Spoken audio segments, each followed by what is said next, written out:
मंडळी, आज माननीय जिल्हाधिकारी साहेबांना धाराशिव आणि तुळजापूरच्या सर्व नागरिकांच्या आणि लोकप्रतिनिधींच्या वतीने एक निवेदन देण्यात आलेलं आहे।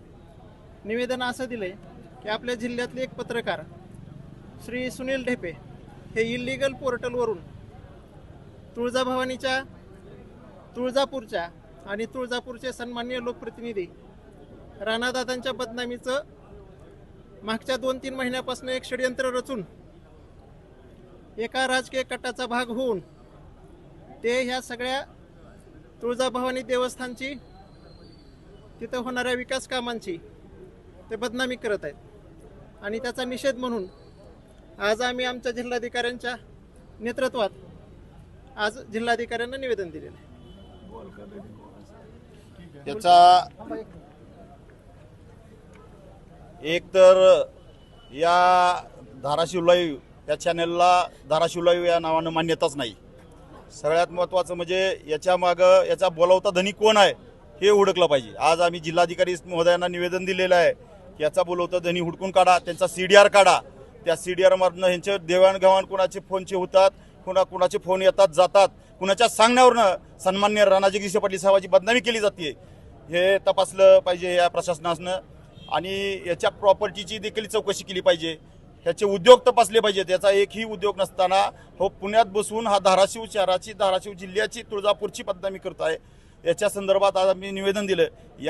निवेदनामार्फत आम्ही आज असं सांगितलं याच्यावर तात्काळ कार्यवाही करण्यात यावी, याचं पोर्टल रद्द करण्यात यावं, अन्यथा आम्ही भारतीय जनता पार्टी म्हणून कार्यकर्ते जरी आमचे राणा जगदीश पाटील साहेब संयमी नेतृत्व असलं तर आम्ही शांत बसणार नाहीत। आम्ही संयमी नाहीत दादा, एवढं संयम पळायला आम्हाला जमणार नाही। याचा संयम आमचा तुटायचा बांध तुटायची वेळ आलेली आहे।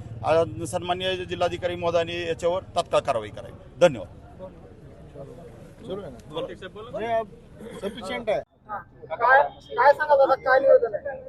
आज आपण धाराशिव येथे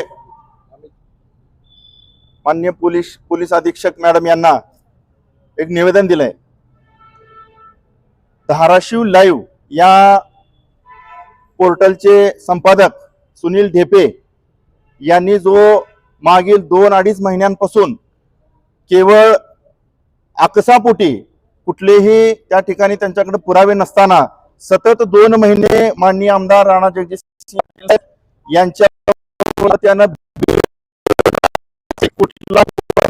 कुठलाही केवळ त्यांची उद्देशाने त्यांनी आरोप केले, त्या आरोपाच्या संदर्भात त्यांच्यावरती कडक कारवाई करावी म्हणून आम्ही या ठिकाणी आज SP मॅडमना या ठिकाणी निवेदन दिलंय। त्या निवेदनामध्ये असं म्हटलंय की त्यांचं जे पोर्टल आहे धाराशिव लाईव्ह याला कुठलाही मान्यता नाही, कुठलंही त्या ठिकाणी ऑथोराइज्ड त्या ठिकाणी मान्यता नाही आणि अशा पोर्टल मधून त्यांनी वारंवार माननीय आमदार राणा जगदीश पाटील साहेब जे की तुळजापूरचे लोकप्रतिनिधी आहेत त्यांचा त्या ठिकाणी त्यांनी बदनामी करण्याचा डाव जो केलेला आहे तो त्या ठिकाणी जाणीवपूर्वक केलेला आहे आणि कुणाच्या तरी सांगण्यावरून कुणाच्या तरी सुपारी घेऊन हा त्यांनी केलेला उपद्व्याप आहे आणि त्याला आमच्या तुळजापूर शहरातून तुळजापूरचे सर्व कार्यकर्ते, सर्व नागरिक आणि धाराशिवचे सर्व त्या ठिकाणी पदाधिकारी भारतीय जनता पार्टी याचा त्या ठिकाणी त्यांना हा स्पष्ट शब्दामध्ये त्यांना इशारा आहे की आपण हा जर त्यांचा उपद्व्याप थांबवला नाही तर गाठ भारतीय जनता पार्टी आणि राणादादांच्या कार्यकर्त्याशी आहे।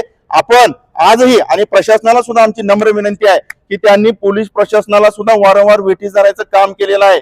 ज्या काही गोष्टी आज घडल्या या त्यांना माहिती आहेत की पोलीस निरीक्षक त्या ठिकाणी त्यांना नोटीस दिल्यानंतर बोलवतात आणि त्यांना त्या ठिकाणी सांगितलं जातं की मला दाब दिला जातोय, त्या ठिकाणी पोलीस निरीक्षकाकडून त्यांना धमकी दिली जाते आहे। अहो पोलीस आहेत, त्यांना त्यांच्या कायद्यामध्ये राहून काम करणं समजतंय। आपण पत्रकार आहात आणि माझी आपल्या सर्व पत्रकारांना सुद्धा माझी विनंती आहे की अशा पत्रकारांमुळे आपली पत्रकारिता जर त्या ठिकाणी बदनाम होत असेल तर आपण सुद्धा विचार करणं या ठिकाणी गरजेचं आहे। मला या ठिकाणी एवढंच सांगायचं।